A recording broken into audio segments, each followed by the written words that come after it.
Story நேரம் தமிழ் வியூவர்ஸ்க்கு hi. The road to ஸ்பிளண்டரோட அடுத்த எபிசோட்ல என்ன ஆக போகுது இன்னைக்கு வீடியோல பார்க்கலாம். ஷாவ்லிங் திங்கியோ கழுத்துல கத்தி வச்சிட்டு இருக்கும் போதுதான் அவனும் ட்ரெஸ்ஸே கூட முழுசா பண்ணிக்கல அப்படின்னு தெரியுது. அதனால வேக வேகமா ட்ரெஸ் பண்ணிட்டு இருக்கா. பக்கத்துல இருக்க ஒரு கப்ப டக்குன்னு தட்டி விட்டுறா தெரியாம பதட்டத்துல. அத ஷாவ்லிங் வேகமா கையில கேட்ச் பண்ணிடுறான். கொதிக்க கொதிக்க டீ அவன் கையிலேயே கொட்டிடுது. திங்கியோக்கு நல்லாவே புரியுது, நம்ம மானத்தை காப்பாத்துறதுக்காக இவன் இவ்ளோ ரிஸ்க் எடுக்கிறான். நல்ல பையன் கண்டிப்பா நம்மள ஒண்ணும் பண்ண மாட்டான் அப்படின்னு சொல்லிட்டு அவளுக்கே ரியலைஸ் ஆகுது. ஷாவ்லிங் பாக்குறான், சீக்கிரமா காசு கொண்டு வந்தாங்களா இல்லையா, எவ்வளவு தைரியம் இருந்தா திருடுறதுக்கு முயற்சி பண்ணாங்கிற என் பேரை மாத்தி திருடிட்டு போனான்னு மாத்தி இருப்ப. அதனால எனக்கு எவ்வளவு தெரியுமா பிரச்சனை வந்தது. கல்யாணம் பண்ணிக்கிட்டா உனக்கு பிரச்சனை எல்லாம் சரியா போயிடும் நினைக்கிறியா? அந்த குடும்பத்துல அதுக்கு மேல பிரச்சனை வராதுன்னு சொல்ல, இங்க பாரு நான் இப்ப என்ன பண்ண போறேன் பாரு அப்படின்னு சொல்லிட்டு வெளியெல்லாம் சத்தம் கேட்டுட்டு இருக்கு. திங்கியூவை இன்னும் காணுமே அப்படின்னு. கரெக்டா திங்கியூ கையில இருக்க ஒரு கப்ப கீழே தள்ளி விட்டுடுறா. உடனே சத்தம் கேட்டு வெளியே இருந்த ஆளுங்க எல்லாம் உள்ள வர ஆரம்பிக்கிறாங்க. ஷாவ்லிங் பாக்குறான், நான் உன்னை ஒன்னும் பண்ண மாட்டேன்னு உனக்கு ஆல்ரெடி தெரிஞ்சிருக்குல்ல, நான் தான் தப்பு பண்ணிட்டேன் அப்படின்னு ஜன்னல் வழியா குதிச்சு வெளியே ஓடி போயிடுறான். வேலைக்கார பொண்ணுங்க வராங்க, என்ன ஆச்சு அப்படின்னு கேக்குறாங்க. இல்ல ஒண்ணும் இல்ல அப்படின்னு சொல்லிட்டு திங்கியோ அங்க இருந்து கிளம்புறா. இங்க எல்லாரும் ஒன்னா சேர்ந்துட்டு திங்கியோவை இன்னும் காணோம், யூ மேடமே வந்துட்டாங்க, யூஜிங்கும் வந்து வெயிட் பண்ணிட்டு இருக்கான், அவளை இன்னும் காணுமேன்னு பேசிட்டு இருக்காங்க. கரெக்டா திங்கியோ வரா. யூஜிங்க தாண்டி அவன் வணக்கம் சொல்றத கண்டுக்காம நேரா முன்னாடி வந்துட்டு யூ மேடம் பார்த்து, உங்களுக்கு 2 நாளா சரியா தூக்கம் வரலன்னு சொன்னாங்க, அதனால நான் கஞ்சி ரெடி பண்ணி கொண்டு வரலான் தான் கொஞ்சம் நேரம் ஆயிடுச்சு. ஆனா கொண்டு வரும்போது அந்த கஞ்சி என் ட்ரெஸ்லயே கொட்டிடுச்சு. சோ அதை சேஞ்ச் பண்ணிட்டு வரதுக்கு கொஞ்சம் டைம் ஆயிடுச்சு. சாரி ஆண்டி, நான் அப்புறமா செஞ்சு தரேன் அப்படின்னு சொல்ல, நல்லா அறிவாளி பொண்ணுன்னு சொல்லிட்டு ரொம்ப நல்லா யூ மேடம்க்கு தெரியுது. இவ்வளவு அழகான கையிலலாம் நீ கஞ்சி எல்லாம் வச்சு கஷ்டப்பட தேவையில்ல, அதெல்லாம் எதுவும் நீ பண்ண வேணாம் அப்படின்னு சொல்றாங்க. யூஜிங் பாக்குறான், 2 பேரும் எப்படி டிராமா பண்றாங்க பாருன்னு யோசிக்க ஆரம்பிக்கிறான். ஷாவ்லிங் அங்க வெளிய போறவங்க கிட்ட சென்னு கேக்குறான், ஆனா என்ன ஆச்சு அப்படின்னு. அவ ஏமாத்திட்டாடா, சரியான ஃப்ராடுக்கார பொண்ணா இருப்பா போல அப்படின்னு சொல்லிட்டு ஷாவ்லிங் அங்க இருந்து சென்னை கூட்டிட்டு வெளியே வந்துட்டு இருக்கான். கரெக்டா யூ மேடம் கிட்ட கால்ல விழுந்து, அம்மா அந்த பொண்ணு நான் கல்யாணம் பண்ணிக்க மாட்டேன், என்னோட எல்லா முடிவையும் நீங்க தான் என் வாழ்க்கையில எடுத்தீங்க, கல்யாண முடிவை மட்டும் நான் எடுக்கணும்னு ஆசைப்படுறேமா அப்படின்னு சொல்லிட்டு இருக்கான். நான் உனக்கும் நம்ம குடும்பத்துக்கும் நல்லதுதான் செய்வேன், எந்திரி அப்படின்னு அவங்க அம்மா சொல்லிட்டு இருக்காங்க. ஆனா யூஜிங் எந்திரிக்கவே மாட்டிக்கிறான். இங்க பாரு, நான் சொல்றதை கேட்க மாட்டியா அப்படின்னு அவங்க அம்மா கத்த ஆரம்பிக்க, இல்லம்மா அந்த பொண்ணு ரொம்ப பெரிய அறிவாளி தான், நான் இல்லன்னு சொல்லல, நான் உங்ககிட்ட ஒரு கேள்வி கேட்கவா? என்னோட கரியர் இல்லனா அப்பாவோட கரியர், ரெண்டுல ஒன்னதான் சூஸ் பண்ணணும்னு ஒரு நிலைமை வந்தா நீங்க எதை சூஸ் பண்ணுவீங்க அப்படின்னு கேட்க அவங்க அம்மா ஷாக் ஆயிட்டு இருக்காங்க. ஏன்னா அப்பாக்கு இப்ப அடுத்த ப்ரமோஷன் போகணும்னு நினைக்கிறீங்க. திங்கியோட எனக்கு கல்யாணம் நடந்ததுன்னா அப்பாக்கு கண்டிப்பா அந்த ப்ரமோஷன் போறதுக்கு கண்டிப்பா வாய்ப்பு இருக்கு. ஆனா அவர் அப்படி கோர்ட்டுக்குள்ள போயிட்டாரு அப்படின்னா, அதே மாதிரி அவரோட பையன், ஒரு கோர்ட்ல இருக்கிற அபிஷியலோட பையன் மறுபடியும் இன்னொருத்தரையும் கோர்ட்டுக்குள்ள அனுப்ப கூடாதுன்னு என்ன தூரமா எங்கேயாவது அனுப்பிடுவாங்க. என்னோட எனர்ஜி எல்லாமே வேஸ்டா போயிடும், என் திறமையை எங்கேயுமே யூஸ் பண்ணிக்க முடியாம போயிடும் அப்படின்னு சொல்லிட்டு யூஜிங் சொல்லிட்டு இருக்கான். அதுக்குதான் நீ ஃபர்ஸ்ட் மார்க் வாங்கணும், இது நடக்க போற எக்ஸாம்ல ஃபர்ஸ்ட் மார்க் வாங்குற பையன் என்னவா இருந்தாலும் அவனை யாரும் இங்க இருந்து அனுப்ப மாட்டாங்கன்னு சொல்ல, அம்மா ஒருவேளை நான் ஃபர்ஸ்ட் மார்க் வாங்கலனா, செகண்ட் மார்க் வாங்கிட்டேனா அப்ப என்ன பண்ணுவீங்க? ஏமா அந்த மாதிரி பண்ணிட்டு இருக்கீங்க? இந்த குடும்பத்துல எவ்வளவு பாலிடிக்ஸ் மோசமா நடந்துட்டு இருக்கு, ஒருத்தங்களும் மாத்தி மாத்தி ஒருத்தங்கள கழுத்துல மிதிச்சுக்கிறாங்க. இந்த மாதிரி ஒரு குடும்பத்துல இருக்க பொண்ணோட எனக்கு வந்து சம்மந்தம் நடக்கணும்னு நீங்க ஆசைப்படுறீங்களா? என் வாழ்க்கையில நான் சந்தோஷமா இருக்கணும்னு நீங்க நினைச்சது இல்லையா? நான் யார கல்யாணம் பண்ணிக்கிட்டாலும் எனக்கு எவ்வளவு ரொம்ப பிடிச்சிருக்கோ, நான் பயங்கரமா யார லவ் பண்றனோ அந்த பொண்ணதான் கல்யாணம் பண்ணிக்குவேன், இல்லன்னா பண்ணிக்க மாட்டேன் அப்படின்னு யூஜிங் சொல்லிடுறான். யூஜிங் அம்மா அங்க இருந்து கிளம்பி அவங்க பாட்டுக்கு வெளியே போயிடுறாங்க. யூஜிங் பாக்குறான், இங்க பாரு, இத பொண்ணை மட்டும் நான் கல்யாணம் பண்ணிக்கிட்டேன் அப்படின்னா எங்க அம்மாக்கு அப்புறம் வந்து திங்கியூக்கு 2 பேரோட சூழ்ச்சிக்கு நடுவுல நான் மாட்டிட்டு இருப்பேன். என் வீட்டு தலைவனா நான் இருக்க மாட்டேன், இந்த திங்கியூ தான் இருப்பா. கண்டிப்பா அந்த திங்கியூக்கும் எனக்கும் கல்யாணம் நடக்க கூடாது அப்படின்னு யூஜிங் முடிவு பண்றான். நேரா கிளம்பி அந்த ஷூ இருக்கான்ல, அதான் அந்த விடோ லேடிய கூட உள்ள அடைச்சு வச்சிருக்காங்கல்ல, அந்த லேடியோட தம்பி கிட்ட போயிடுறான். உனக்கு எப்படியாவது திங்கியூவா கல்யாணம் பண்ணிக்கணுமா அப்படின்னு கேக்குறான். அந்த பையன் ஷாக் ஆயிட்டு நிஜமாவா அப்படின்னு பாத்துட்டு இருக்கான். இங்க நம்ம திங்கியூ வீட்ல ரெடி ஆயிட்டு இருக்கும் போது ஷூ உங்களை பத்தி தப்பு தப்பா ஏதோ பேசிட்டு இருக்கான். சீக்கிரம் வாங்க, பாட்டி உங்களை கூப்பிடுறாங்கன்னு சொல்ல வேகமா திங்கியூ கிளம்பி போயிட்டு இருக்கா. செல்லம் வந்துட்டியாமா, பாரு பாட்டி கூட இருக்காங்க, நம்ம 2 பேர் கல்யாணத்தை பேசி முடிச்சிடலாம்னு அந்த ஷூ சொல்லிட்டு இருக்க. உனக்கும் எனக்கும் கல்யாணமா, என்ன பேச்சு பேசிட்டு இருக்க அப்படின்னு திங்கியூ கேட்டுட்டு இருக்கா.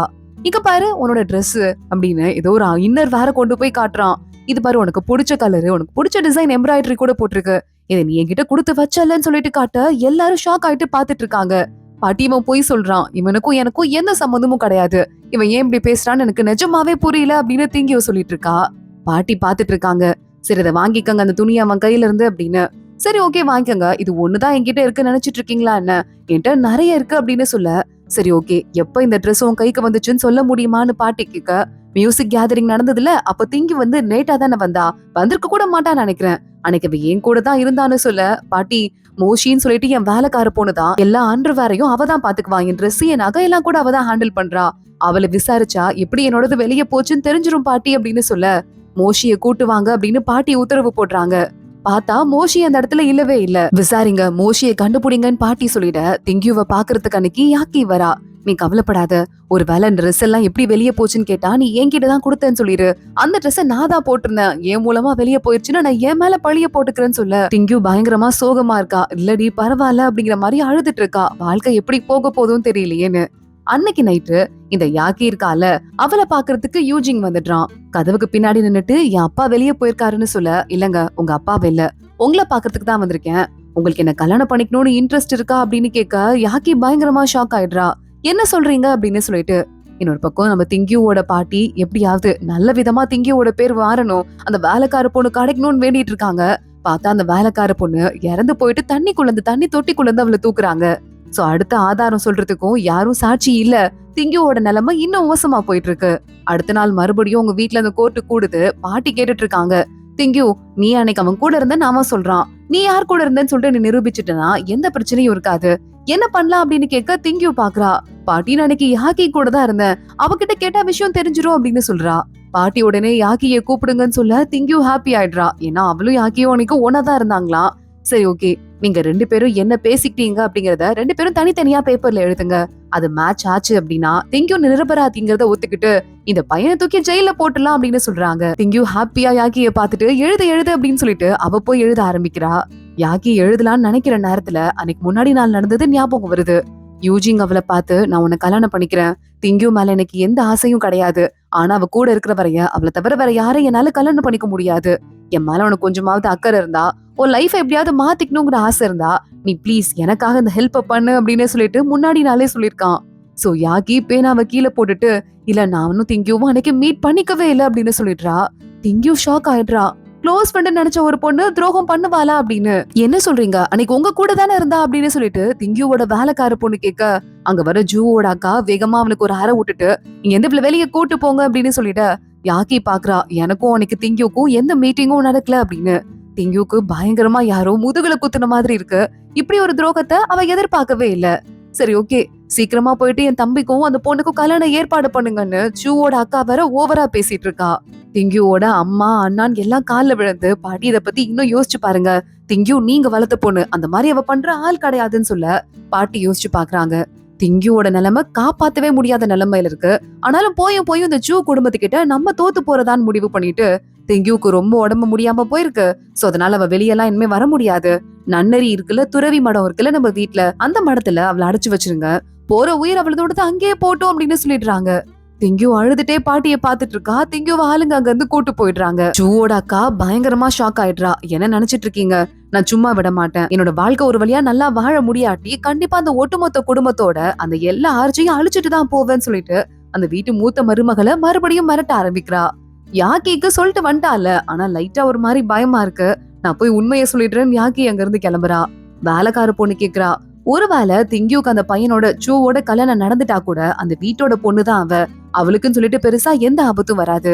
ஆனா உங்களுக்கு இப்பதான் வாழ்க்கையில ஒரு நல்லது நடக்க ஆரம்பிச்சிருக்கு, நிஜமாவே அந்த இடத்துக்கு போயிட்டு நீங்க உண்மையை சொல்ல போறீங்களா, உங்க லைஃப நீங்க ஸ்பாயில் பண்ணிக்க போறீங்களான்னு கேட்க, ஆமா இல்ல, என்ன வேற யூஜிங் லவ் பண்றாரு, சோ அவருக்காகவாவது இதெல்லாம் நான் பண்ணிதான் ஆகணும், ஏன்னா இப்ப எனக்கு அவர் மட்டும் தான் இருக்காரு அப்படின்னு இந்த யாக்கி மறுபடியும் மனசு மாறிடுறா சொல்லக்கூடாதுன்னு. திங்கியூவ துறவி மடத்துல அடைச்சு வச்சிருக்காங்க, அவளையும் வேலைக்கார பொண்ணையும். ஏற்கனவே இந்த ஜூவோட அக்காவை மட்டமா ட்ரீட் பண்ணிட்டு இருந்தாங்கல்ல அந்த வேலைக்கார லேடிங்க, இப்போ திங்கியூவ மட்டமா ட்ரீட் பண்றாங்க. வீணா போன சாப்பாடு கொண்டு வந்து குடுக்குறாங்க. இவ வேணா அப்படின்னு சொல்ல, வேணாட்டி போ அப்படின்னு அந்த சாப்பாடெல்லாம் வெளியே வீணா போன பொருள் எல்லாம் கொட்டுறதுக்கு வாளி ஒண்ணு இருக்கு, அந்த வாளியில கொட்டிட்டு கிளம்பிடுறாங்க. இங்க இன்னொரு பக்கம் மறுபடியும் இன்னும் ஒரு தடவை ட்ரை பண்ணலாம் அப்படின்னு யூஜிங்கோட அம்மா கிட்ட பாட்டி போயிட்டு, இங்க பாருங்க, இந்த பூச்செடி உங்களுக்கு வேணும்னு நீங்க நினைச்சீங்க, உங்க வீட்டுல கொண்டு போய் வளர்த்துக்கலாம்னு நினைச்சீங்க, ஆனா பாருங்க பூச்செடி அதுக்குள்ள வாடி போன மாதிரி இருக்கு, அப்பயும் பரவாயில்லன்னு வீட்டுக்கு கொண்டு போறீங்களா, கொண்டு போயிட்டு வீட்டுல நல்லபடியா வச்சு பாத்துக்கிறீங்களா அப்படின்னு கேட்டுட்டு, ஏதோ ஒரு பத்திரம் மாதிரி இருக்கு, கல்யாண பத்திரம் போல, அதை எடுத்து யூஜிங்கோட அம்மா கிட்ட குடுக்குறாங்க. ஆனா அந்த லேடி யோசிக்க ஆரம்பிக்கிறா. இல்ல வேண்டாம், நான் அப்புறமா யோசிச்சு பார்த்து சொல்லிடுறேன் அப்படின்னு சொல்லிடுறா. திங்கியோட பாட்டிக்கு நல்லா தெரிஞ்சு போச்சு, இந்த கல்யாணம் இனிமே நடக்க போறது இல்லைன்னு சொல்லிட்டு அந்த பேப்பரை கசக்கி போட்டுட்டு அங்க இருந்து கிளம்ப யூஜிங் நேரா அவங்க அம்மா கிட்ட வந்துடுறான். அம்மா, எனக்காக ஒய்ஃப் தேடிட்டு இருக்கீங்க. ஏன் எனக்கு பிடிச்ச ஒரு பொண்ணை கல்யாணம் பண்ணி வைக்க கூடாது? எனக்கு யாக்கிய பிடிச்சிருக்கு. சிம்பிளான ஃபேமிலில இருந்து தான் வந்திருக்கா. ஆனா அந்த பொண்ணு நல்ல பொண்ணு, டீசென்டான பொண்ணு. எனக்கு அவ்வளவு பிடிச்சிருக்கு. கல்யாணம் பண்ணி வைங்கன்னு சொல்ல, சரி ஓகே நான் பேசுறேன் அப்படின்னு இவங்க அம்மா சொல்லிடுறாங்க. யூஜிங்கோட அம்மா கிட்ட வேலைக்கார லேடி, நிஜமாவே இந்த பொண்ணதான் கல்யாணம் பண்ணி வைக்க போறீங்களான்னு கேட்க, இப்போ அதை நிரூபிச்சு கொடுத்துட்டேன்னு வச்சுக்கோயேன், யூஜிங் மறுபடியும் என்கிட்ட எதிர்த்து பேச முடியாது. நான் சொல்ற மத்த விஷயத்தெல்லாம் கேட்டுதான் ஆகணும். இந்த யாக்கி என்ன இவன் லவ் பண்ணி கல்யாணம் பண்ணிக்கிறான் நான் நினைக்கிற, இவன் பேச்சு கேட்டு நடக்கிற பொம்மை அவனுக்கு வேணும். அதனால அமைதியா இருக்கிற அந்த யாக்கி தான் சரிப்பட்டு வருவான்னு அந்த பொண்ணை கல்யாணம் பண்ணிக்கிறான். சரி பரவாயில்ல, நான் முடிஞ்ச அளவுக்கு திங்கியுவை தான் வீட்டுக்கு கூட்டு போகணும்னு நினைச்சேன். ஆனா விதி விளையாடிச்சு. இனிமே என்னால எதுவும் பண்ண முடியாது அப்படின்னு சொல்லிட்டு இருக்காங்க. இங்க இன்னொரு பக்கம் மறுபடியும் இந்த ஷூவோட அக்கா வந்துடுறா. எப்ப கல்யாணம் பண்ணி வைக்க போறீங்க? நான் தான் வெயிட் பண்றேன்ல அப்படின்னு நக்கலா கேட்டுட்டு, இவளுக்கு ஒரு பெரிய சொத்தெல்லாம் எதுவும் இல்லைல்ல, ஆனா திங்கியூ பேர்ல எல்லா டவுரியையும் வாங்கிடலாம்னு சொல்லிட்டு குடும்பத்துக்கு எக்கச்சக்கமா காசு கேட்டுட்டு இருக்கா. இந்த பாட்டிக்கு பயங்கர கோவமா வந்துட்டு இருக்கு. அமைதியா அவங்க பாட்டுக்கு அவங்க வேலையை பார்த்து நின்னுட்டு இருக்காங்க. திங்கியூ கிட்ட வேலைக்கார பொண்ணு மறுபடியும் வந்துட்டு இருக்கா. இத்தனை நாளா நம்ம இங்க இருக்கோம், நமக்குன்னு சொல்லிட்டு எந்த ஒரு இன்ஃபர்மேஷனும் வரலையே அப்படின்னு சொல்லிட்டு அவகிட்ட கொஞ்சம் காசு இருக்கும் போல அதை எடுக்கிறா. இந்த குடும்பத்துல இருக்கிற யாராலையும் இப்ப என்ன காப்பாத்த முடியாது. இந்த குடும்பத்துக்கு சம்மந்தமே இல்லாத ஒருத்தனை மட்டும்தான் எனக்கு தெரியும். அவன் மட்டும்தான் என்ன காப்பாத்த முடியும்னு ஷாவ்லிங்க பத்தி யோசிக்கிறா. திங்கியூ வேலைக்கார லேடிஸ் கூப்பிட்டு, பாதி காசு உங்களுக்கு நான் இனாமா தரேன். இந்த மீதி காசு உங்களுக்கு வேணும்னா நான் சொல்ற இடத்துக்கு போயிட்டு எனக்கு உப்பு வேணும், அந்த உப்பை வாங்கிட்டு வாங்கன்னு சொல்லிட்டு நம்ம ஷாவ்லிங் ஒரு பவுச்சை உள்ள தூக்கி போட்டான்ல, அந்த பவுச்சையே கொடுத்து விட ஷாவ்லிங்கு தேடி ஆளுங்க போறாங்க. 2 பெரிய வீட்டு லேடிஸ் வந்திருந்தாங்க, வேலைக்கார லேடிஸ். அவங்க உப்பு வேணும்னு கேட்டாங்க. இந்த பவுச்சை கொடுத்தாங்கன்னு சொல்ல, இது திங்கியூ தான் அனுப்பியிருக்கான்னு சொல்லிட்டு அவனுக்கே ரொம்ப நல்லாவே புரியுது. இந்த பவுச் வேலைக்காரங்களுக்கு எப்படி போச்சு, அவளுக்கு என்ன ஆபத்து இருக்குன்னு சொல்லிட்டு ஷாவ்லிங் யோசிக்க ஆரம்பிக்கிறான். சரி ஓகே, எங்க இருந்து வந்தாங்க, வீட்டுல என்ன வேலை பாக்குறவங்கன்னு கேட்க, துறவி மடம் இருக்கும்ல, அங்க வேலை பாக்குறவங்கன்னு சொல்ல ஷாவ்லிங் ஷாக் ஆயிடுறான். எது துறவி மடமா அப்படின்னு. திங்கியூ நல்லா தூங்கிட்டு இருக்கா. யாரோ எழுப்புற மாதிரி இருக்கு. ஏஞ்சு பார்த்தா அந்த வேலைக்கார லேடிஸ் வந்துட்டு இருக்காங்க. கையில நல்ல ட்ரெஸ்ஸோட வந்துட்டு இருக்காங்க. அது மட்டும் இல்லாம ஒரு கப்ல ஏதோ வைன் மாதிரி இருக்கு. திங்கியூ பார்த்ததுமே கண்டுபிடிச்சிடுறா, குடும்பத்துக்கு இதுக்கும் மேல நம்ம அவமானப்படுத்துறோம் அப்படிங்கறதால நம்மள கொலை பண்ணிட்டு செத்து போயிட்டா அந்த பொண்ணு அப்படின்னு இந்த குடும்பத்தோட கௌரவத்தை காப்பாத்துறதுக்கு முடிவு பண்ணிட்டாங்கன்னு சொல்லிட்டு ரொம்ப நல்லாவே தெரியுது. என்ன விட்டுருங்க விட்டுருங்கன்னு சொல்லிட்டு திங்கியூ கத்த ஆரம்பிக்கிறா. இன்னொரு பக்கம் பாட்டி சாமி கும்பிட்டு இருக்காங்க. திங்கியூவை அப்படியே விட்டா இன்னும் 20-30 வருஷத்துல இந்த குடும்பம் இருக்குமா தெரியாது. ஆனா திங்கியூக்கு ஏதாவது நடந்துருச்சு அப்படின்னா இன்னும் பல தலைமுறை ஆனாலும் இந்த குடும்பம் வாழ்ந்துட்டு இருக்கும். அதே மாதிரி இந்த ஆர்ச்சுக்கும் எதுவும் வராது. அதனால என்ன மன்னிச்சிருங்க கடவுளே அப்படின்னு சொல்லிட்டு சாமி கும்பிட்டுட்டே அவங்க பாட்டுக்கு அடுத்த ஸ்டெப்பை எடுக்க ஆரம்பிக்கிறாங்க. அத்தோட தான் இன்னைக்கு எபிசோட் முடியுது. அடுத்தடுத்து என்ன ஆக போகுது தொடர்ந்து பார்க்கலாம். இந்த வீடியோவை லைக் பண்ணிக்கோங்க. மறக்காம நம்ம சேனலுக்கு சப்ஸ்கிரைப் பண்ணிட்டு பெல் ஐக்கானையும் கிளிக் பண்ணிக்கோங்க. அடுத்த வீடியோல பார்க்கலாம். அது வரைய பாய்.